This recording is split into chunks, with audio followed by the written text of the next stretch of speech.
They say the dead don't return. That once you bury someone, that's the end. You grieve, you cry, and you try to move on. But what if one day you saw your child standing at your doorstep again, smiling, breathing, calling you mama? My name is Liza. I live in a small, worn-out house at the edge of a remote barrio. Life hasn't been kind to me. My husband left me years ago for another woman, and I've been raising my daughter, Clarice, on my own ever since.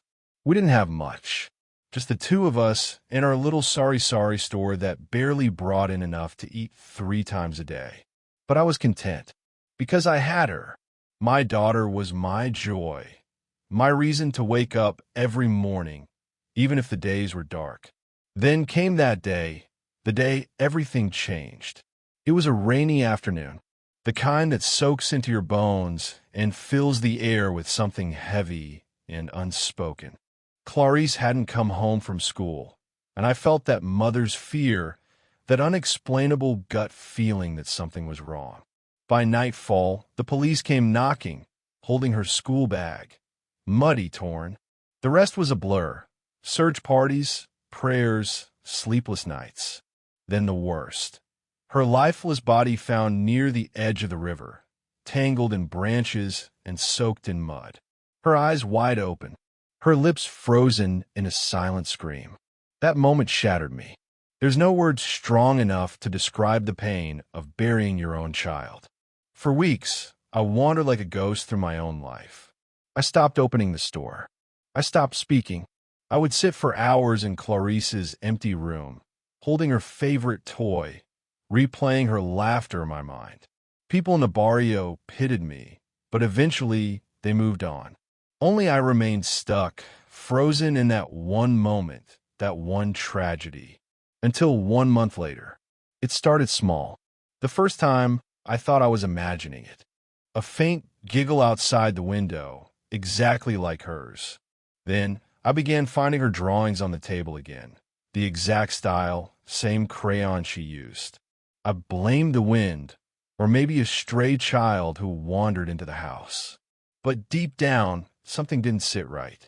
My friend Nita noticed my pale face and trembling hands.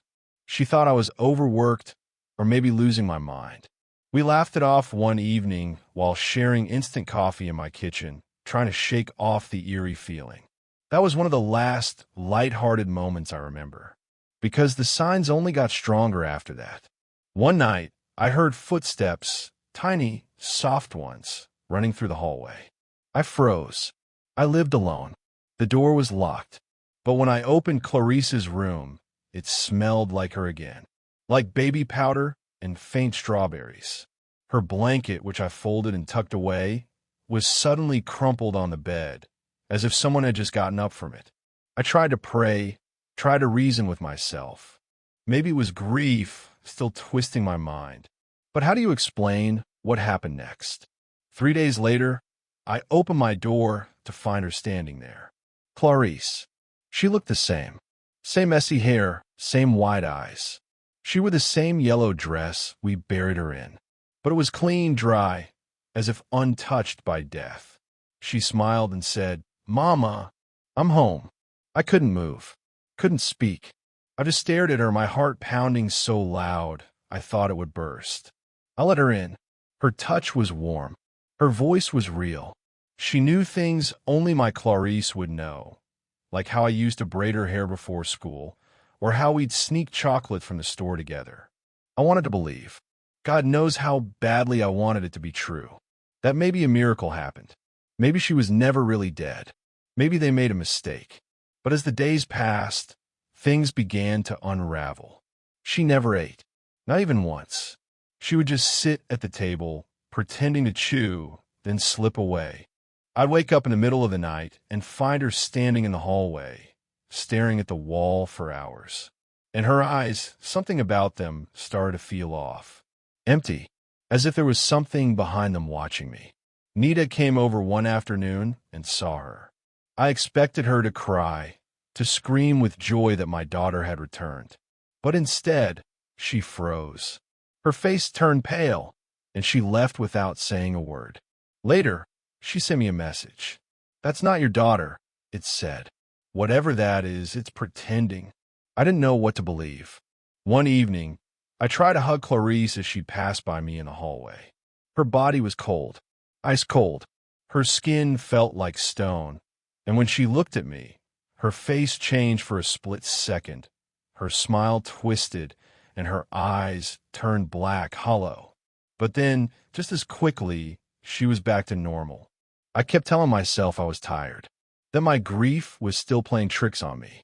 But the fear grew every day.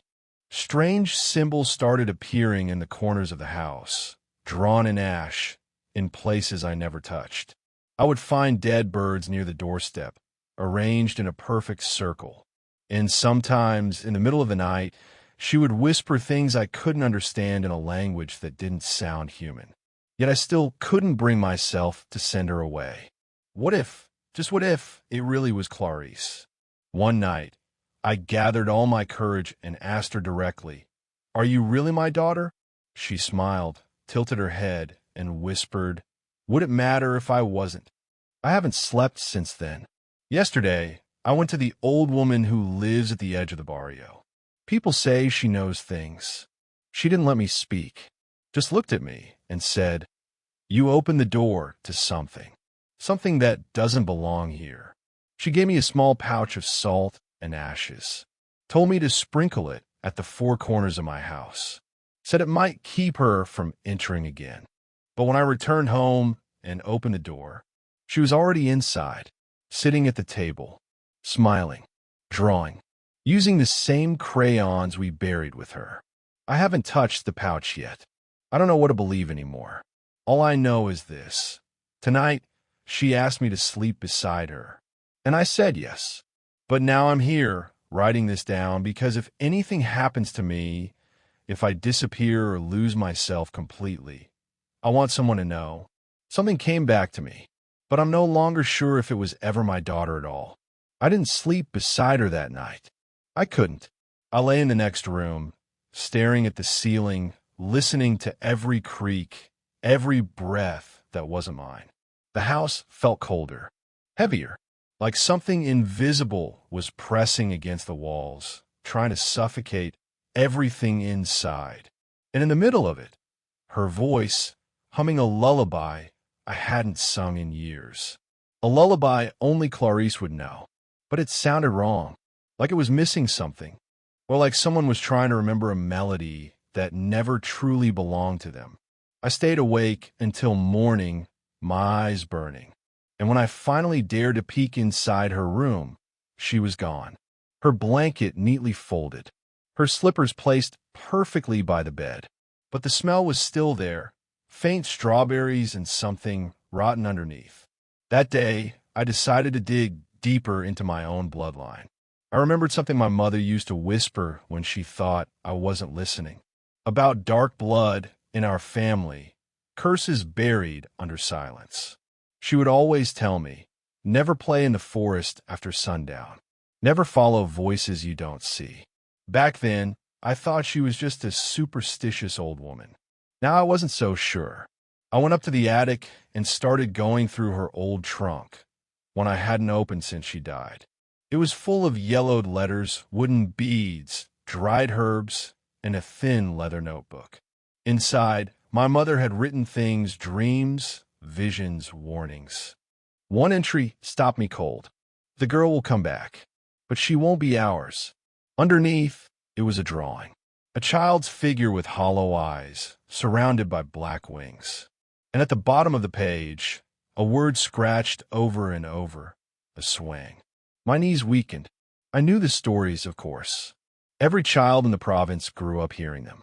Shapeshifters, creatures that fed on flesh and fear. But I never believed they were real. Not until now. I ran to Nita's house, clutching the notebook. I needed someone to tell me I was wrong, that I was just grieving too hard. But she didn't even open the door fully. Her face was pale. She told me to go see Mang Hugo, an old albulario who lived beyond the river, near the foot of the mountain. They said he could see beyond the veil, that he once banished a spirit that haunted an entire family. I didn't wait. I took nothing but the notebook and made my way through the winding paths of the forest. The trees were thicker than I remembered, the air colder. Birds stopped singing the deeper I went. When I finally reached his hut, it was almost evening. He was waiting outside, as if he knew I was coming. Mabigatong dala mo, hija, he said. Hindi lang sa puso, kundi sa dugo. He looked into my eyes for a long time, then brought me inside. His home was filled with the smell of burning leaves and something metallic like blood. I told him everything. About Clarice, about the signs, about the drawing in my mother's book. He listened in silence, then placed a hand on my shoulder and said, "What's inside your house is not your child. It's an echo, a lure, a doorway." I asked him what that meant. He told me a story. Decades ago, there was a woman from my bloodline, my great-grandmother, who had fallen in love with a man who wasn't human. A shokoi, a creature from the deep sea, powerful and cunning. She bore him a child, but she tried to hide the truth. That child, my grandmother, was raised as if nothing was wrong. But blood remembers, and pacts don't just fade. He told me that a curse was placed upon my family line, a curse of stolen children. That one day, a door would open and something from the other side would come through. Not to harm, not at first, but to take. The creature that looks like your daughter, he whispered, is the key to that door. I was speechless, shaking. My whole life felt like a lie unraveling thread by thread. He then opened a small wooden box and took out a shimmering object, a mutia shaped like a tear and glowing faintly blue. He said it was from the sea, gifted by a creature who once loved a human, passed down to protect those caught between worlds. "You'll need this," he said, "but the mutia alone won't save you." He handed me a small dagger made from black stone, wrapped in old banana leaves. This was crafted from the fong of an aswang. You must learn to use it, not just with your hands, but with your heart. I told him I wasn't strong, that I was just a grieving mother, not a fighter. "You're more than you know," he said. "The blood in your veins is old, but so is your strength."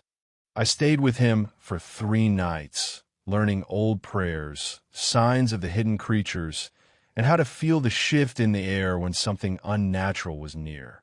The forest whispered things to me in those days.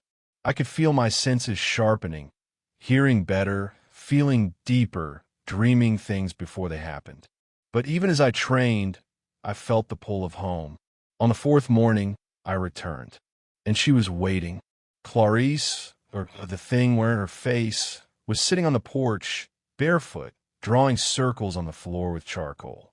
When she looked up, her eyes flickered, once just for a second, to something black and glistening beneath the surface. "You left me," she said. I said nothing. I clutched the mutia hidden in my pocket, felt it grow warm against my skin. It pulsed like a heartbeat, as if it recognized her presence. That night, I began the rituals Mang Hugo taught me. I placed salt at every window, ashes at every door. I whispered prayers I didn't fully understand. I sprinkled water from the river at every corner of the house. She watched me from the shadows, silent, unblinking. Later, I found something strange. A necklace buried in Clarice's toy chest, one I had never seen before. It was made of bones, tiny, delicate ones strung together with dried hair. I burned it. She screamed, not with her mouth, but inside my head. A wail so loud it made my ears bleed. And then she vanished for 3 days. I thought it was over. I thought I had won. But last night she returned, stronger, quieter, smiling wider than before. And she wasn't alone. Behind her, in the shadows of the trees, I saw them, figures with red eyes, crawling on all fours, watching, waiting. I've begun preparing for what's coming. I don't know how long I can hold them off. I don't even know if I'll survive. But I know this, whatever is happening to me, to Clarice, to this house, it's only just beginning. The curse runs deeper than I feared. and something far older, far darker, has been awakened. I used to think the hardest thing in life was losing my daughter. But now I've come to realize sometimes what breaks you isn't the loss itself, but what you discover in its place. The night she returned, stronger, stranger, I felt something shift inside me, like a lock had turned, and suddenly I could feel the full weight of everything pressing down on this house. On me, the figures in the trees. I haven't seen them again with my eyes, but I feel them, watching, crawling just at the edge of the shadows. Their presence lingers like smoke you can't wash away. Even during the day, when the sun is out and birds sing as if nothing is wrong, I can sense it. They're waiting for something, or someone. Clarice, if I can still call her that, has stopped pretending to be the child I once knew. She walks slower now, talks less. Her words are cold, deliberate. And her eyes, they're darker, like there's a tunnel behind them stretching into somewhere I'm not meant to go. This morning, she left a note on the kitchen table, written in my own handwriting. You knew this would happen. You just forgot. I don't remember writing that. But it looks exactly like my script. Every curl, every line. I try to burn the note. It wouldn't catch fire. The villagers have started avoiding me. Even Ida no longer visits. Word travels fast in small barrios, and now they whisper about me, say I'm cursed or worse. Some think I'm harboring a demon. A few believe I've gone mad with grief. Maybe I have, but the worst betrayal came yesterday. I found an old letter tucked behind my mother's portrait. It wasn't addressed to me, but to someone named Aling Perla, a name I recognized faintly. She was my aunt, my mother's sister. Died when I was small. The letter was stained, fragile. I had to read it carefully. It said, if she survives the childbirth, hide the child. Do not let them take her to the sea. They will come for her on the 13th year. If we break the pact, the blood will spill again. It was signed with my mother's name. And at the bottom, written faintly in red ink, Liza is the key. That letter shattered something in me. So they knew. My own mother knew I was part of something unnatural. Knew I was never fully safe. And she kept it from me.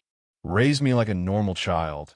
Then expected me to survive whatever this was without warning. Without guidance. I felt angry, betrayed, but also afraid. Because now I understood Clarice's death wasn't just a tragic accident. It was a calling. Something marked her. Something came for her. And now that same thing is using her face, her voice, her memory as bait. That night, I woke to the sound of soft crying. It wasn't coming from Clarice's room, but from outside, near the trees. I grabbed the mutia, now strung around my neck, and stepped outside with a trembling heart. The air was thick. The moon was hidden behind a veil of clouds. Everything was too still. Then I saw her, a young girl, pale, hair covering her face, wearing a white dress soaked in mud. She stood near the edge of the forest, just beyond the salt line I had poured days ago. She didn't move, just wept softly like something broken. I called out, "Are you lost?" She looked up. It wasn't a girl. Its eyes were too far apart, its mouth too wide. When it smiled, it showed rows of sharp, uneven teeth. It took one step forward but couldn't pass the salt. The mutia around my neck turned hot, almost burning. It hissed, then vanished into the mist. Minor threat, maybe a scout, a warning, but it shook me to my core. I've started training with the dagger more seriously now, practicing what Mang Hugo taught me, how to move without sound, how to listen to the wind, how to read the signs in the dirt. But every night, Clarice watches. She doesn't speak, doesn't ask questions, just stands silently like a statue, her face blank. I think she knows what I'm preparing for, and she's not trying to stop me, because she's not afraid. Not of me, not of what's coming. Maybe she knows I'm still hesitating, because deep down, despite everything, part of me still wants to believe she's my daughter. That maybe, just maybe, There's a sliver of her soul still trapped inside that thing. And that is my greatest weakness.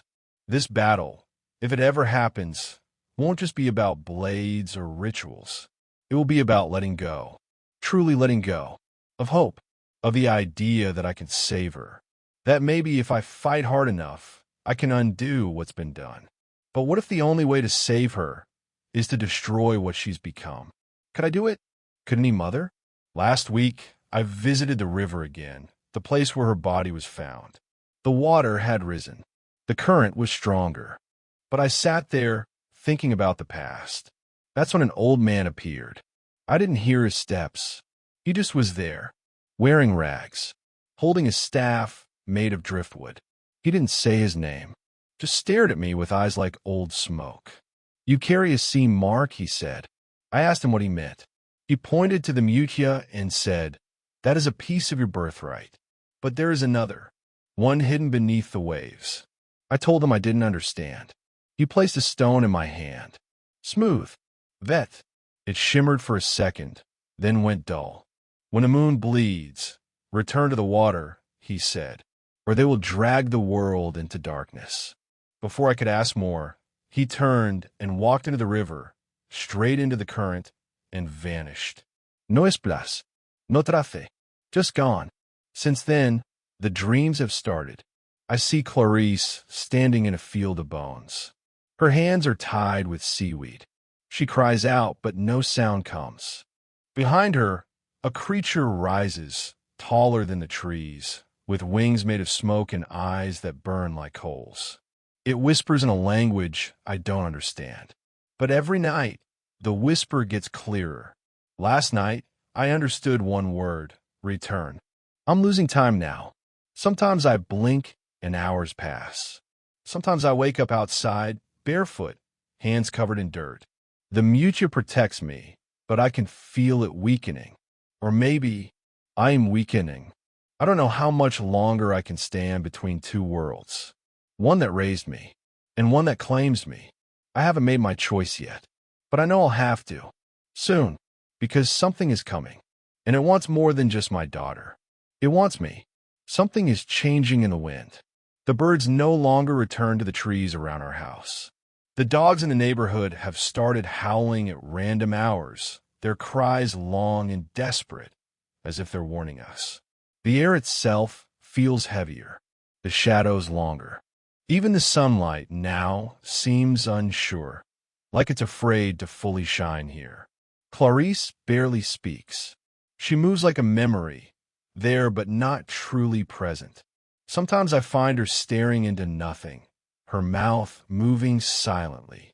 Other times, she hums that same broken lullaby, but now it makes the walls vibrate.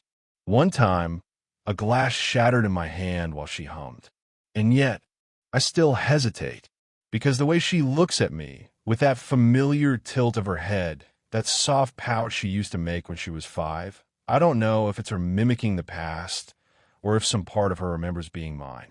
That uncertainty is the knife I carry in my heart. But I know one thing for sure. The thing that took my daughter is getting stronger, and it's preparing for something.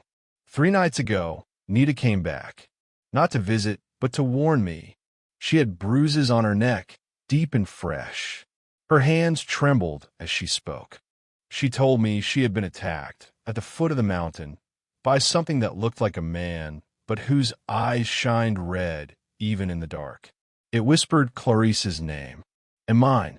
She said the thing tried to pull her into the earth.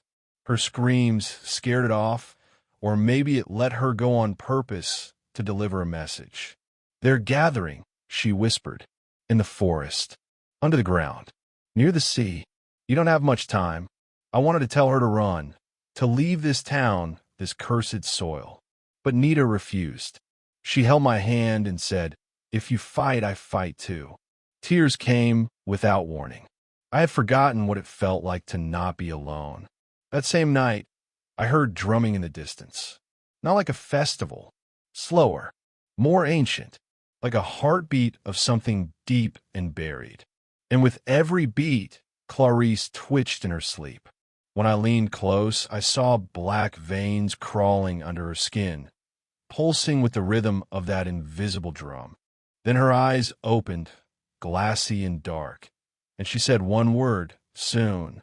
I returned to Mang Hugo at dawn, desperate for answers. His hut was dark, the smoke thicker, his face older somehow. He listened without surprise, then nodded grimly. They're calling the old ones, he said.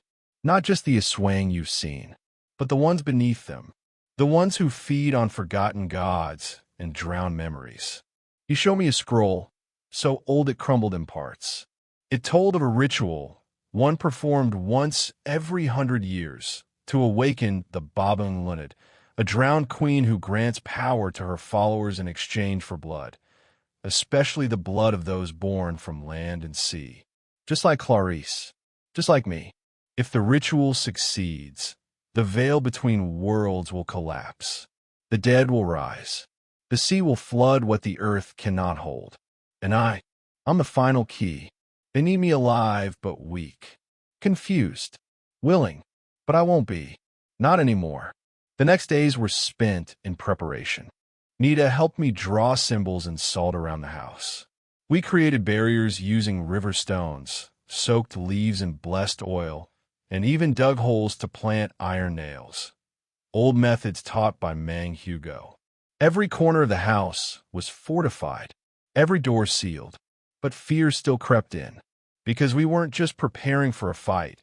We were preparing for a war we didn't understand. At night, I trained with the dagger. Its black edge hummed when I held it near Clarice. The mutia around my neck burned when she came too close. She never flinched, just watched. Sometimes, I'd find her drawing in the dust. Circles, eyes, waves, things that didn't make sense until they started matching the symbols in Mang Hugo's scroll. She was helping them. Even now, the thing wearing my daughter's skin was preparing for my end. I wanted to run. There were nights when I packed a bag, thought about taking the next bus to the city, starting over. But every time I looked at Clarice, at that small face that once called me Mama, I froze. Because if I leave, she'll be lost forever. And if I stay, I might lose myself. It's a choice no mother should make. But it's mine. Then came the storm. It wasn't on the news. No warnings. No sirens. Just sudden wind. Rain that smelled like salt. Thunder that cracked like bones breaking. The sky turned green.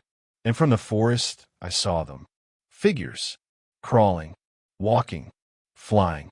Their eyes shined like fireflies. Their skin shifting like smoke. Some had wings. Others had claws. And in the center, a tall woman in a dress made of seaweed and bone. Her hair floated as if underwater. She did not walk. She glided, and her voice echoed even through the storm. Bring her to me. I grabbed the dagger and held it tight. My hand shook. My knees weakened, but I did not move. I would not run. Inside the house, Clarice stood in the hallway, her eyes black and bottomless. She's coming, she whispered. I called her. Why? I asked, voice cracking. Because she promised to bring me back. Something inside me broke. Because in that one moment, I saw my Clarice again, just for a second. Scared, small, trapped. Maybe she had never fully left. Maybe her soul was still fighting. But the longer I waited, the less of her would remain. And now, the Queen of the Drowned was almost here. Mang Hugo arrived just before midnight. Soaked, bleeding, but alive. They've opened the gateway, he gasped. Under the tree by the river. He handed me a shell, blue, pulsing faintly. The final seal. You'll need it. He looked at Nita, then me. This is your last night, he said. If you don't stop them now, no one will. And he passed out. The rain hasn't stopped. The drumming grows louder. Clarice no longer eats. She just sits in her room, whispering to something I cannot see. Outside, the trees bend in unnatural directions. Birds fall from the sky. The air smells of rust and salt. I've dressed in white, as the scroll instructed. My dagger is sharpened. The shell glows in my hand. My heart is full of fear, but also something else. Fire. A mother's fire. Because tonight, I will walk into that forest and face what took my daughter.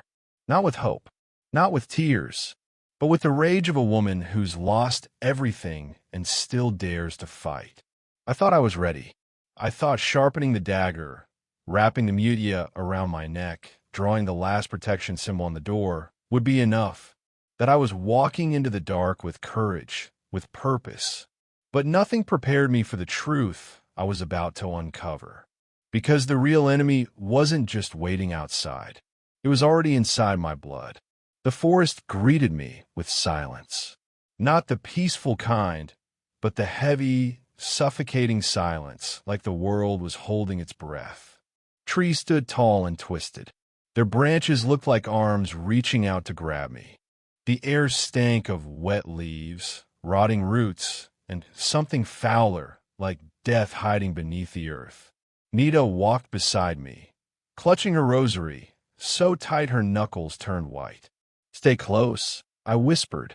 She nodded, but her eyes kept darting around, like she could feel something closing in. Then we saw it. The Babaeng Lunod, an ancient tree by the river, massive and dark, its bark pulsing like it had a heartbeat. Roots reached out into the water like tentacles, and beneath its twisted limbs, a hole had opened in the ground. The gateway. We didn't speak. We just stood there, staring, trying to gather the courage to move. Then someone stepped out of the shadows. Mang Hugo. But something was wrong. His face was calm, too calm. His skin looked pale, waxy, and his eyes, they were all black. "I told you," he said softly. "You are the key, but not in the way you thought." Nita stepped forward. "Mang Hugo." He laughed, low and cold. "That man is gone. He gave himself up the night he handed you the shell. A fair trade, really." My knees weakened. I had trusted him. He was my mentor, my guide. He showed me how to fight, how to survive. And now, he was part of them. "The Babaeng Lunod does not want your death," the thing said through his mouth. "She wants your return." "Return?" I asked, my voice barely a whisper. "You are not just her daughter's mother. You are her blood, her descendant, her failed heir. You were never meant to live a simple life. The sea has been calling you since your birth."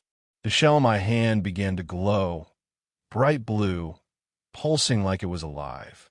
It burned hotter the closer I got to him. "You lied to me," I said, my voice shaking. He just smiled. "We gave you a choice. You chose pain." Then it lunged.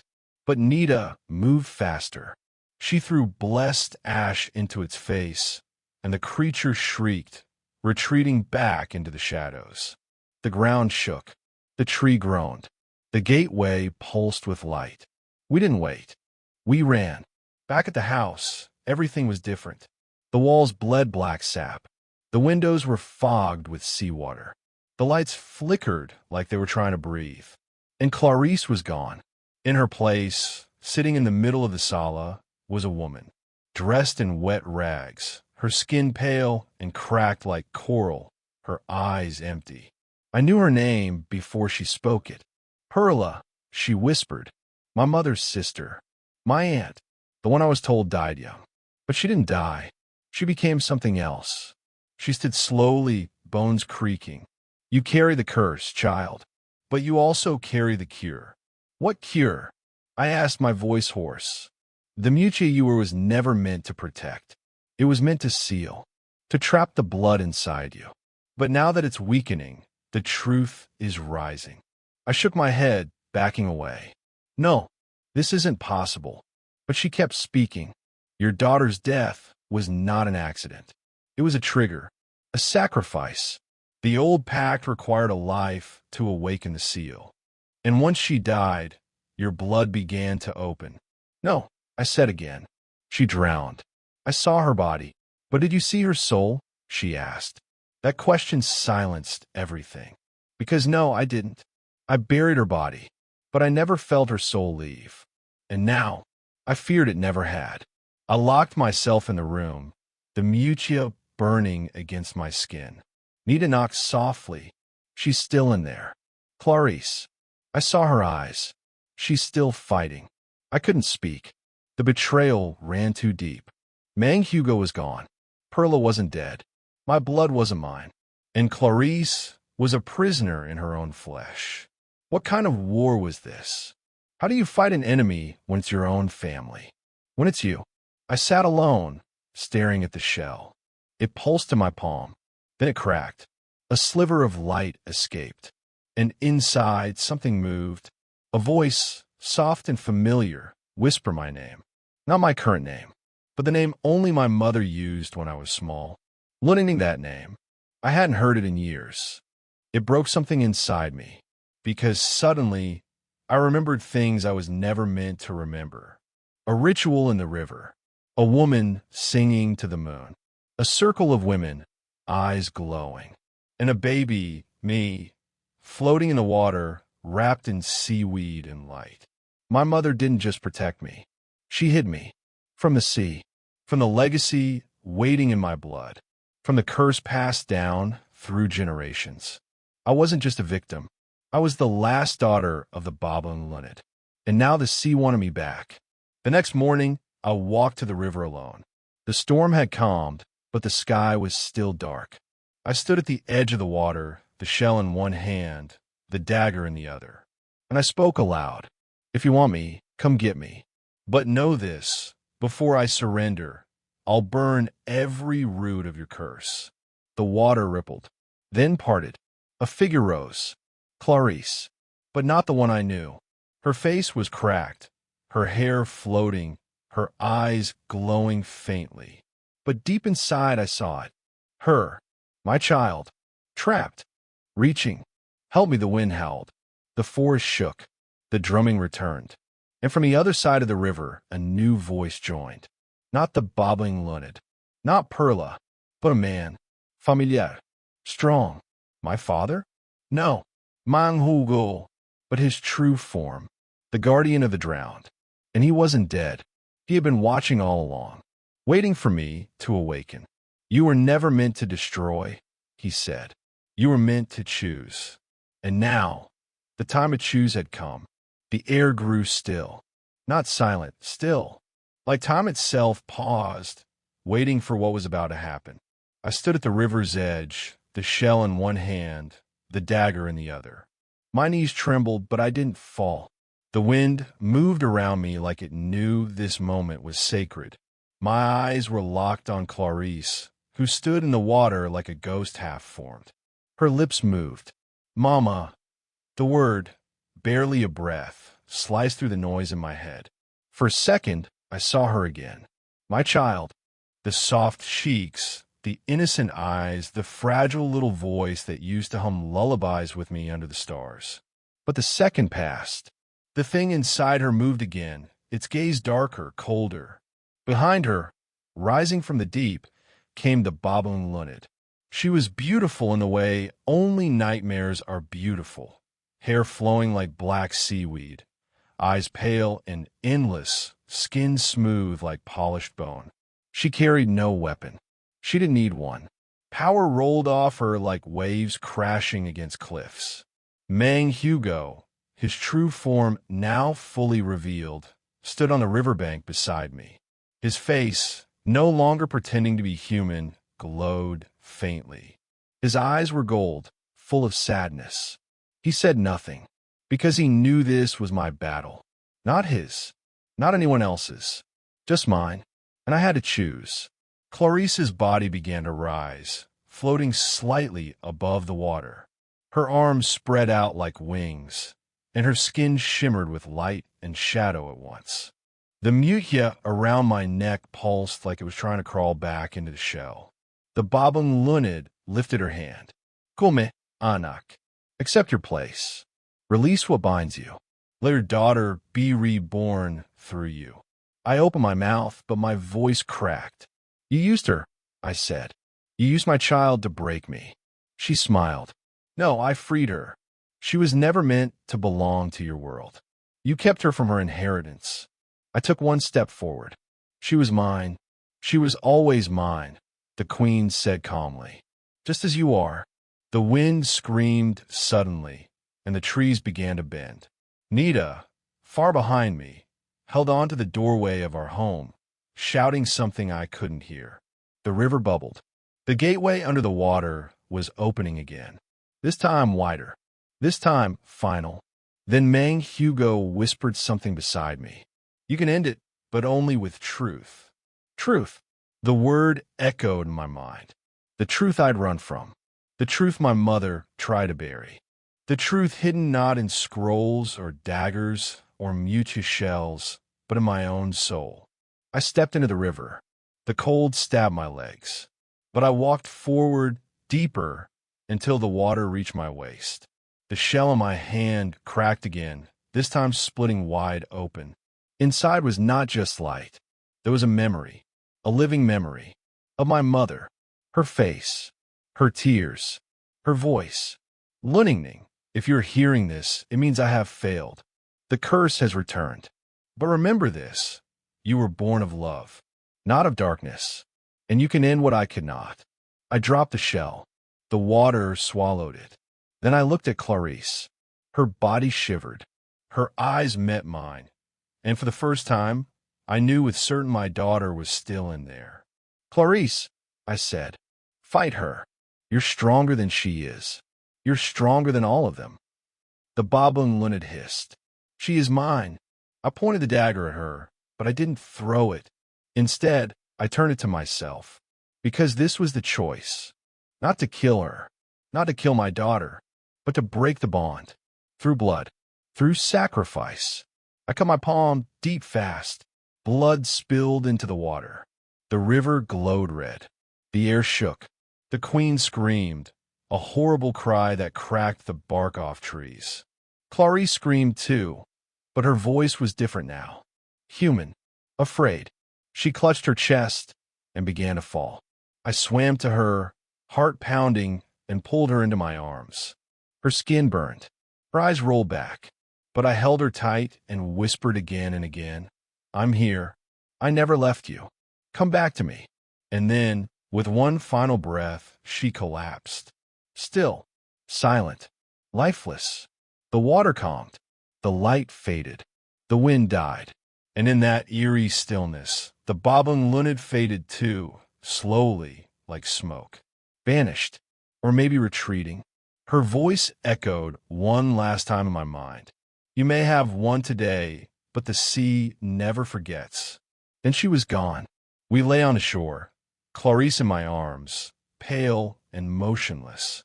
I rocked her gently, my tears mixing with the mud and blood on my face. I'm sorry, he whispered. I'm so sorry. But then her fingers moved, just slightly. Then her chest rose. A small breath. Then another. Her eyes fluttered open. No longer black, no longer hollow. Just brown. Just hers. Ma, she whispered. And I broke. Crying, laughing, shaking. She was back. Truly back. Mang Hugo stood a few steps away, watching with a look of peace. He nodded once, then slowly faded, like his task was complete. The sky turned blue. The birds returned. The curse had lifted. That night, I burned the scrolls. The mutia, the symbols. We were done with magic. Done with the past. But as I tucked Clarice into bed, safe and warm, her heartbeat strong, I heard a soft sound at the window. The waves crashing from a sea too far to hear. But I heard it, because the sea remembers. And it always calls back what once belonged to it. The morning after the battle was the quietest I had ever known. There were no strange sounds, no rustling leaves pretending to be whispers, no footsteps in the water, no shadows moving just beyond the light. Only the soft breathing of Clarice beside me, wrapped in a blanket on our mat, and the sound of birds slowly returning to our trees. I watched her sleep. For the first time in so long, she looked like herself, not a vessel, not a prisoner, just a child, just mine. And in that silence, I finally allowed myself to feel everything I've been holding back. The fear, the guilt, the anger, the love. All of it came crashing through me like a wave, and I sat there, crying quietly into my hands as the sun rose over our broken little house. Because we had survived, but we were not the same. Later that day, Nita brought food. She didn't say much. She just placed the basket down, checked on Clarice with a small smile, then sat beside me outside the door. We watched the rice fields dance in the wind. The trees still bore the scars of what had happened. Burnt bark, cracked branches, ash in the soil. But nature, like people, has a way of healing. Eventually, "You okay?" she asked gently. I shook my head. "No, but I think I will be." She nodded. "That's enough for now." We sat like that for a long time. Two women who had walked through the dark and come out, not untouched, but alive. The next few days passed slowly. Clarice was weak, but getting stronger. She remembered pieces of what happened, but not all. I didn't tell her everything, only what she needed to hear. That she had been sick, but she was safe now. That I would never leave her again. That she didn't need to be afraid of the water anymore. We started rebuilding. I cleaned the house, fixed the broken roof with the help of some neighbors, and threw out every object that reminded me of that cursed legacy. The scrolls, the dagger, even the cracked shell. I wanted no souvenirs from that nightmare. But one thing I kept, a simple seashell, plain white smooth. Clarice had found it near the river and said, "Mama, it's pretty. Can I keep it?" And I said yes, because not all things from the sea are evil. Some just return. About a week after it ended, I dreamt of Mang Hugo. He was standing by the tree near the river, the one that guarded the hidden gate. He looked younger, at peace. He spoke softly. "You broke the line. The curse is ended, but the memory remains. Take care not to forget." I asked him, "Will she come back?" He smiled. "The sea doesn't forget, but it knows when to let go." Then he turned, fading into mist. When I woke up, there was peace in my chest I hadn't felt in years. I also dreamed of my mother, not as the woman who feared the curse, but as the woman who once carried me on her back, laughing as we crossed the river barefoot.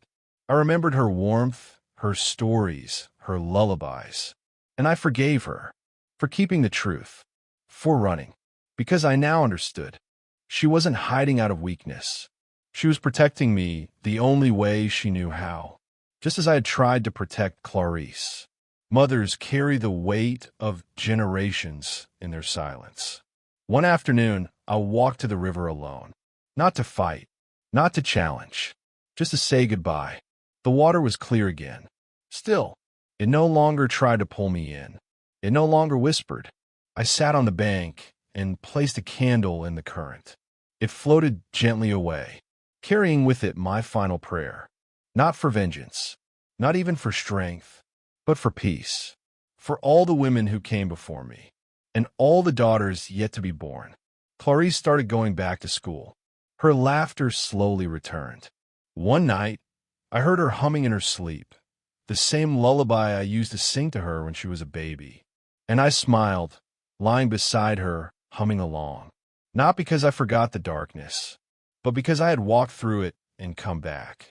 With her. As for Nita, she stayed, not just as a friend, but as family.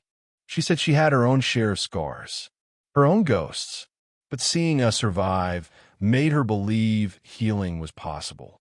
We cooked together, planted together, laughed again, and when Clarice would run to her with a drawing or a joke, Nita would kneel, smile wide, and say, "You're your mama's light, aren't you?" And Clarice would giggle, nodding, "I'm the sunshine now." And she was the sunshine after the storm, the song after the silence. But still, some nights when the wind is just right, I hear the waves crashing far off in the distance, even when we're nowhere near the sea. And I remember the screams, the visions, the choice. But I also remember the love, the strength, the fight. Because I wasn't just a mother who lost her child. I was a mother who took her child back from death, from darkness, from destiny. I did it not with spells, not with power, but with love that refused to break, even when everything else had. So if ever you pass by a small town where the trees are thick and the river runs quiet, and you see a woman sitting on the bank, her daughter laughing nearby, you'll know some stories never end, but some do find peace.